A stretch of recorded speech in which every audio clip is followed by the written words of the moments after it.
In a matter of months, Treasury Secretary Steve Mnuchin managed to cost American taxpayers more than $800,000 for travel aboard military aircraft, yet apparently, he broke no laws, an official government inquiry found.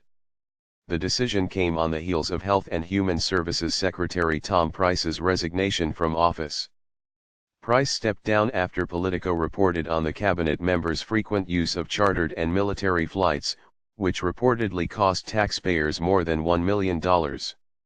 5 of those chartered flights occurred during the same week and were used for domestic travel between cities ranging from Washington, D.C., to Waterville, Maine. The reported details of Mnuchin's military aircraft travel since March were similarly lavish. Mnuchin flew on a military flight to meet with President Donald Trump at Trump Tower in New York, a round trip that cost $15,000, the New York Times reported. According to Politico, cabinet members' travel aboard military aircraft is approved by the White House on a case-by-case basis, and is sometimes necessary for cabinet members dealing with national security. The Times cited an internal email that said Mnuchin needed a military plane in order to have a classified telephone conversation with Secretary of State Rex Tillerson. In another case, Mnuchin cost taxpayers $43,725.50 to fly to Miami for a meeting with the Mexican finance minister, the Times reported. A commercial round-trip flight would have cost less than $1,000. Still, the Treasury's Office of the Inspector General found that Mnuchin's use of military aircraft on 7 official trips broke no laws, but asked the Secretary to provide more justifications for such travel in the future. I recommend that the OIG advise that future requests be ready to justify government air in greater detail, especially regarding cost comparisons and needs for security and other special factors, OIG counsel Rich Delmar wrote in his report, according to Reuters.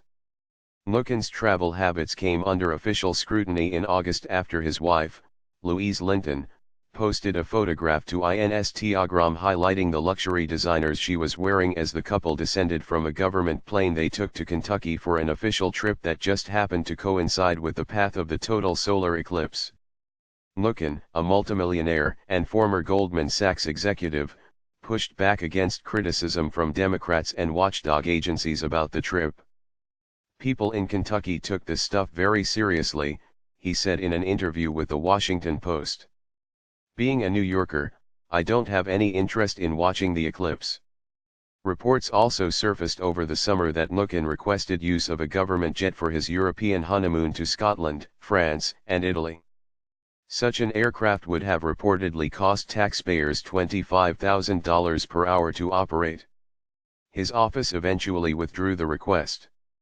The head of the National Rifle Association's lobbying arm said Thursday that gun control is a failed policy and it's time to have a broader conversation about the underlying problem of mass shootings, namely the role Hollywood has played by fetishizing firearms. The NRA spends millions of dollars every year teaching safe and responsible gun ownership, and Hollywood makes billions promoting and glorifying gun violence, Chris Cox, executive director of NRA's Institute for Legislative Action, told Fox News' Tucker Carlson. And then the same hypocrites come in and suggest we're to blame for this. Cox of course was referring to the massacre Sunday night in Las Vegas, in which a lone gunman rained bullets down onto a country music festival, killing at least 58 people and injuring hundreds more before turning the gun on himself. The shooter's arsenal included 12 firearms outfitted with bump-fire stocks, devices that effectively allow a semi-automatic weapon to function as a fully automatic one does. In an out-of-character move for the NRA, on Thursday following several days of silence, the group issued a statement in which it acknowledged such devices should be subject to additional regulations. Echoing a statement he and NRA CEO Wayne LaPierre had made earlier in the day, Cox told Fox News it was the Obama administration that approved the sale of bump-fire stocks, and called on the Bureau of Alcohol, Tobacco, Firearms, and Explosives to do their job. "We didn't talk about banning anything," he told Carlson. "We talked about ATF going back and reviewing whether these are in compliance with federal law." Along with pointing the finger at the Obama administration, ATF, and Hollywood, Cox questioned whether prescription drugs are influencing gun violence. Asked by Carlson what has changed since they were children to allow for an increase in deadly shootings, Cox said, "That's a conversation that's happening at dinner tables and in living rooms all over the country. I'm sure it's happened in yours, it's certainly happened in mine. And I don't know the answer. And I think we need to look at the broader conversation, and have a broader conversation, about a violent culture, about what has happened with gratuitous violence out of Hollywood, what's happened with prescription drugs. Like the rest of the country, the NRA is looking for answers," Cox said. And while the gun rights advocacy group wants to be part of a constructive conversation, that conversation must include respecting the rights of law-abiding citizens and allowing them to protect themselves, he said. "We're focused on keeping Congress out of Second Amendment freedoms, keeping Congress focused on expanding the rights of law-abiding people to protect themselves and their families," he said. In a separate interview with Fox News' Sean Hannity on Thursday night, LaPierre touted the money the NRA spends teaching gun safety, and bashed Hollywood and the elites in Washington, D.C.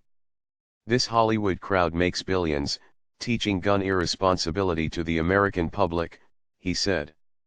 "The hypocrisy is beyond belief. They criticize me for saying people ought to be able to protect themselves from murderers, rapists, and robbers, and then they make billions depicting every night those same situations." Like Cox, LaPierre said the NRA had suggested the ATF take a second look at bump fire stocks, but stressed he and Cox didn't say ban and didn't say confiscate. He added that tightening gun laws would not prove effective at stopping shootings like the one in Las Vegas.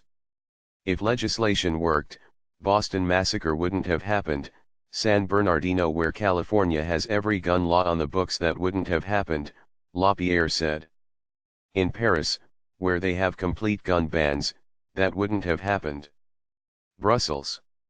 All over the world, where the people are disarmed, these monsters, these bad guys, go about their business.